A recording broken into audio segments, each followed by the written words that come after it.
Hello बच्चों, आज की वीडियो के अंदर हम हमारे दैनिक जीवन में होने वाले एक दैनिक जीवन हेलो बच्चों, आज की वीडियो के अंदर हम हमारे दैनिक जीवन में होने वाले एक और रासायनिक परिवर्तन को देखने वाले हैं, उसको हैक करने वाले हैं कि किस प्रकार से हमें जो पदार्थ प्राप्त होता है चूना पत्थर, उसका सूत्र क्या है और ये किस प्रकार से यूज में आता है और इसके रासायनिक अभिक्रिया समीकरण है क्या, वो हम देखने वाले हैं। तो देखो बच्चों, आज की इस अभिक्रिया के अंदर हम उसमें वियोजन अभिक्रिया जो है वो मैंने पिछले लेक्चर के अंदर आपको वीडियो के अंदर मैंने आपको समझाया था कि उसमें वियोजन अभिक्रिया क्या होती है।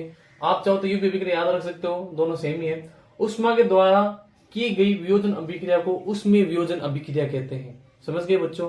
तो अब देखो यहाँ पर हमें उसमें वियोजन अभिक्रिया के और अन्य क्रियाकलाप देखने हैं जो दैनिक जीवन में यूज आने वाले हैं, उसको समझते हैं। अब देखो बच्चों, यहाँ पर चूना पत्थर का उसमें वियोजन। चूना पत्थर क्या है? चूना पत्थर ध्यान रखना है दोस्तों, चूना पत्थर का जो सूत्र है वो है कैल्शियम कार्बोनेट। क्या है? Calcium carbonate. इस बात का आपको ध्यान रखना है, इसका नाम है कैल्शियम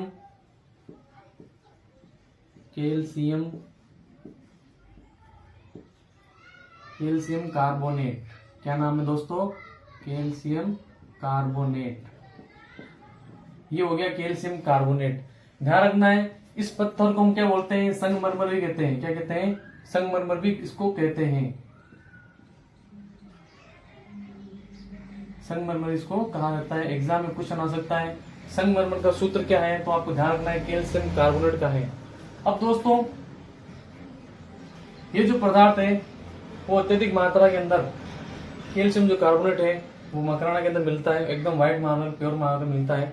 देखो बच्चों, अब यहाँ पर जब हम इसका उसमें वियोजन करते हैं तो हमें यहाँ पर किस प्रकार से प्राप्त होता है, जो चूना पत्थर को देखने मिलता है कैल्शियम कार्बोनेट का, वो किस प्रकार से उद्योगों के अंदर यूज में लिया जाता है वो हम देखने वाले हैं। इस पदार्थ को क्या करते हैं? उष्मा दी जाती है। क्या की जाती है? उष्मा देते हैं, इसको गर्म करते हैं, उष्मा दी जाती है। इसको उष्मा देने पर ये दो पदार्थ में विभक्त हो जाता है। एक तो होता है कैल्शियम ऑक्साइड, ठीक है, और यहाँ पर जो अगला है वो है हमारे पास ऑक्सीजन। तो यहाँ पर कैल्शियम ऑक्साइड और यहाँ पर कार्बन डाइऑक्साइड। क्या है? Carbon dioxide. तो कैल्शियम ऑक्साइड और कार्बन डाइऑक्साइड में वियोजित हो जाता है। तो यहाँ पर ये जो पदार्थ है हमने संयोजन अभिक्रिया के अंदर पढ़ा था, ये क्या है? कैल्शियम ऑक्साइड है। इस पदार्थ का उपयोग आपको ध्यान रखना है, इस पदार्थ का उपयोग सीमेंट बनाने में किया जाता है। किसमें किया जाता है? सीमेंट बनाने में किया जाता है। सीमेंट बनाने में किया जाता है, इस बात का आपको ध्यान रखना है। तो यहाँ पर ये कैल्शियम ऑक्साइड है, इसका उपयोग सीमेंट बनाने में किया जाता है। कैल्शियम कार्बोनेट का सूत्र यहाँ पर CaCO3 है। संगमरमर हो गया, यहाँ पर उष्मा देने पर हमें ये प्राप्त होता है। इसको चूना पत्थर भी कहते हैं। समझ गए बच्चों? अब ये लेड नाइट्रेट है, इसको हम हैक करने वाले हैं कि सच में इसमें कौन सी ऐसी रासायनिक अभिक्रिया होती है, कौन कौन से पदार्थ में मिलते हैं जिसके कारण हमें इसको उसमें वियोजन अभिक्रिया कहते हैं। और इसमें भी इंपॉर्टेंट क्वेश्चन बनते हैं आपके एग्जाम से। तो सबसे पहले देख लेते हैं, इसका क्रियाकलाप देख लेते हैं। यहाँ पर क्रियाकलाप 1.6 है, इसको आपको ध्यान रखना है। तो देखो बच्चों, यहाँ पर लेड नाइट्रेट को जब हम गर्म करेंगे तो क्या निष्कर्ष निकलने वाले हैं, आपको यहाँ पर वीडियो दिख रही होगी। इस वीडियो के अंदर आपको दिख रहा होगा जो लेड नाइट्रेट है, लेड नाइट्रेट, इसका जो सूत्र है वो ध्यान रखना, PbNO3 2। तो लेड नाइट्रेट को जब गर्म किया जा रहा है तो गर्म करने के बाद में यहाँ पर देखो इसमें से जो धीरे धीरे से गर्म होने के बाद में इसमें क्रैक साउंड आवाज आपको, क्रैक साउंड अगर आपको आवाज आएगी इसके अंदर, और ये भूरा धुआं के साथ निकलता है। किसके साथ निकलता है? भूरे धुआं के साथ में निकलता है, और भी कुछ गैस इसके साथ में उत्सर्जित होती है। तो यहाँ पर इसकी हम जो कि रासायनिक समीकरण देख लेते हैं, सच में इसके अंदर होता क्या है, इसको हैक कर लेते हैं। चलो, तो लेड नाइट्रेट को गर्म किया, तो गर्म करने के बाद में यहाँ पर सबसे पहले लेड ऑक्साइड, दूसरा यहाँ पर नाइट्रोजन डाइऑक्साइड, तीसरा O2 के अंदर परिवर्तित हो जाता है। आगे बात सुनिए दोस्तों, तो यहाँ पर इसके अंदर इसको संतुलित कर लेते हैं, 4NO2 और यहाँ पर Pb2। तो इस प्रकार से हमारे पास में ये संतुलित हो चुका है।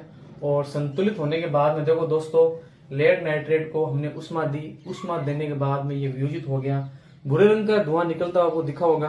तो उस धुएं को, जो धुआं है उसका सूत्र है नाइट्रोजन डाई ऑक्साइड। यहाँ पर निष्कर्ष हम देख सकते हैं दोस्तों, निष्कर्ष क्या प्राप्त हुआ। अच्छे से नोट्स बना लेना दोस्तों, आपके एग्जाम के लिए बहुत ही इंपॉर्टेंट है ये। मैं कुछ ही टाइम में आपके इसके लिए नोट्स जो इंपॉर्टेंट क्वेश्चन है उसके लेकर भी आऊंगा आपके लिए।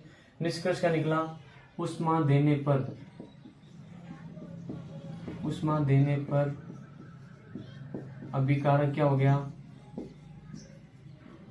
अभिकारक वियोजित हो गया। क्या हो गया, अभिकारक वियोजित हो गया।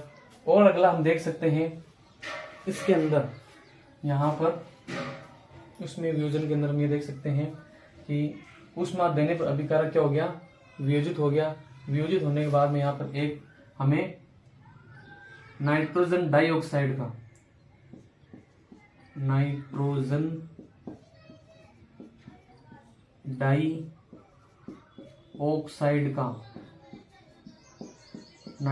डाइऑक्साइड का, नाइट्रोजन डाइऑक्साइड का बुरा